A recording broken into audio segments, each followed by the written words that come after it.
दुश्मनी जम के कर लो, लेकिन ये गुंजाइश रहे कि जब कभी हम दोस्त हो जाएं तो शर्मिंदा न हो।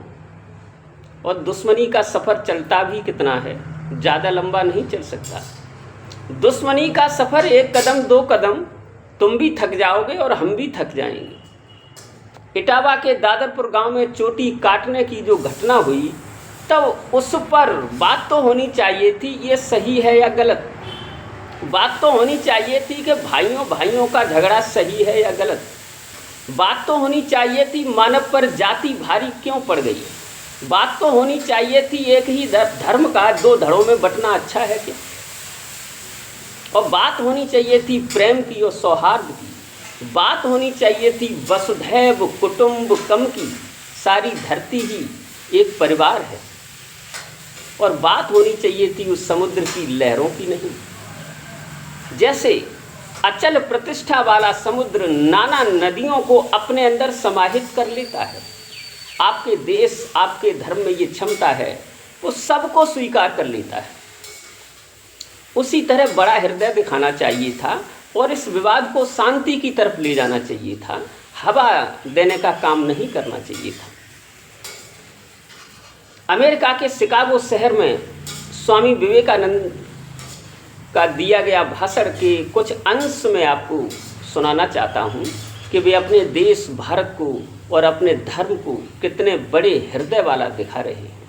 वही देश आपका है, वही धर्म आपका है, तो ये छोटी छोटी बातें, छोटी छोटी बहस को छोड़ दें। स्वामी जी कहते हैं कि मुझे गर्व है कि मैं एक ऐसे धर्म से हूँ जिसने दुनिया को सहनशीलता और सार्वभौमिक स्वीकृति का पाठ पढ़ाया है, और हम विश्व के सभी धर्मों को सत्य के रूप में स्वीकार करते हैं। मुझे गर्व है कि मैं एक ऐसे देश से हूँ जिसने इस धरती के सभी देशों के सताए गए लोगों को शरण दी है। मुझे यह बताते हुए गर्व हो रहा है कि हमने अपने हृदय में उन इजरायलियों की शुद्धतम स्मृतियों को बचा कर रखा है जिनके मंदिरों को रोमियों ने तोड़ तोड़ कर खंडहर बना दिया था।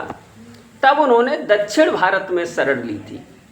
और स्वामी जी आगे कहते हैं कि मुझे इस बात पर गर्व है कि मैं एक ऐसे धर्म से हूँ, समझ लें, मुझे इस बात पर गर्व है कि मैं एक ऐसे धर्म से हूँ जिसने महान पारसी देशों के अवशेषों को शरण दी।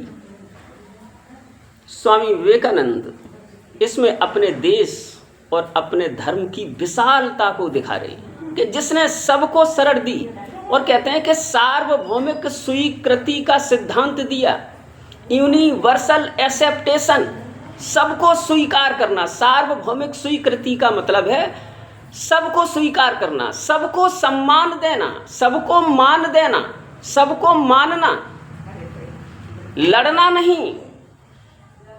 वो कहते हैं हमारा देश, हमारा धर्म सार्वभौमिक स्वीकृति, सबको सम्मान देता है, सबको मानता है। जब हमारा धर्म और हमारा देश इतने विशाल हृदय वाला रहा है, तब उसकी तो हमने कहीं बात नहीं की। अपनी इसी विशालता के कारण भारत विश्व गुरु रहा है। हमें वसुधैव कुटुंबकम की बात करनी चाहिए, हमें अनेक की नहीं एक की बात करनी चाहिए। कबीरदास जी कहते हैं कि मैं तो एक एक कर जाना, मैंने तो एक एक ही माना है। एक ही पवन, एक ही पानी, एक ही कोहरा साना, एक ही हवा है, एक ही पानी है, एक ही कुम्हार बनाने वाला है, सबको अलग अलग नहीं है। 5 तत्व से सभी का शरीर बना हुआ है और एक ही आत्मा सबको प्रकाशित करती है। फिर अनेक कहाँ, फिर ऊंच नीच और भेदभाव की बात कहाँ है। ये बात खत्म कर देनी चाहिए। लेकिन इस बात पर बात न होकर के बात मोड़ दी गई कि कौन कथा कह सकता है कौन नहीं। ये कोई विषय नहीं है। जो ज्ञानी है, विद्वान है, वो कथा कह सकता है। जो अच्छी बात कहेगा उस बात को सुनने में कोई बुराई नहीं है। हमारे धर्म शास्त्रों में समानता की जो व्याख्या की गई है उसे देखते हैं, बड़ी विलक्षण व्याख्या है। श्रीमद् भगवद गीता में भगवान श्री कृष्ण अर्जुन को समान सम हो जाने की बात कहते हैं कि अर्जुन तुम सम हो जाओ। कैसे? पहले बताते हैं मनुष्य मनुष्यों में समानता रखे। सुहृदन मित्रार्युदासीनम मध्यस्थ द्वेष्य बंधुस साधुस्वपि च पापेषु संबुद्धिर्विशिष्यते। सुहृद, मित्र, बैरी, उदासीन, मध्यस्थ, द्वेष्य, बंधुगणों में, धर्मात्माओं में और पापियों में भी जो समान है वही श्रेष्ठ है।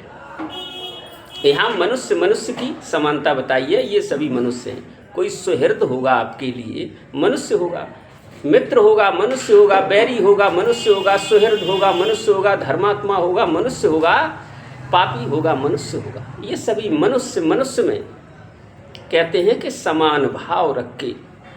अब मनुष्य और पशुओं में समानता बताते हैं। विद्या विनय संपन्ने ब्रह्मणे गविहस्तिन सुनिचैव स्वपाके च पंडिता समदर्शिन।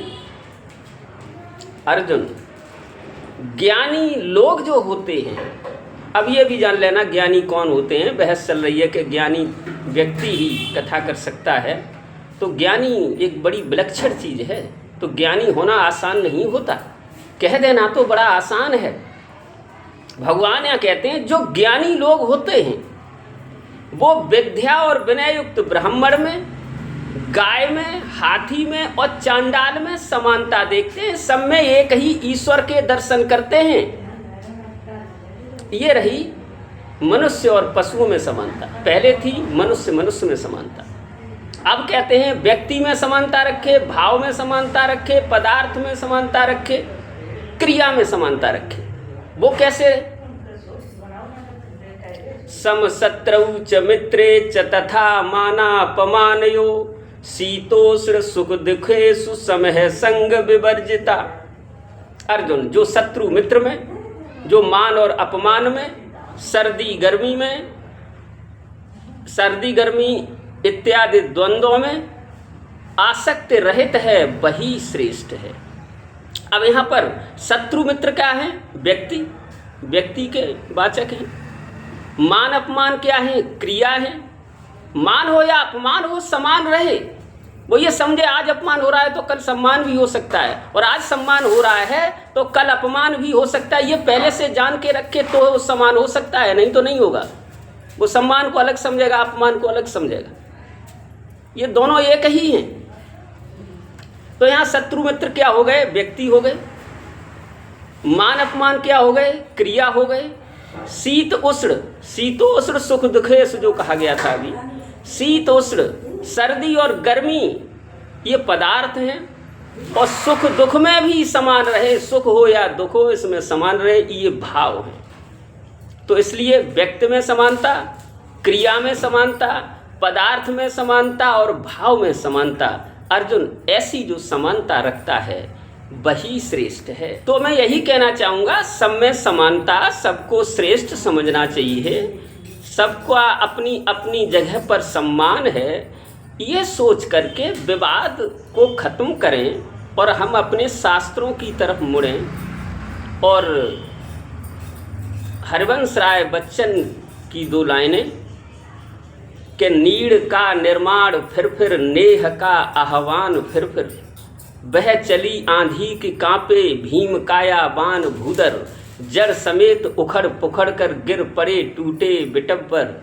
लग रहा था अब न होगा इस निशा का फिर सवेरा, किंतु प्राची की दिशा से मोहनी मुस्कान फिर और नीड़ का निर्माण फिर नेह का आह्वान फिर।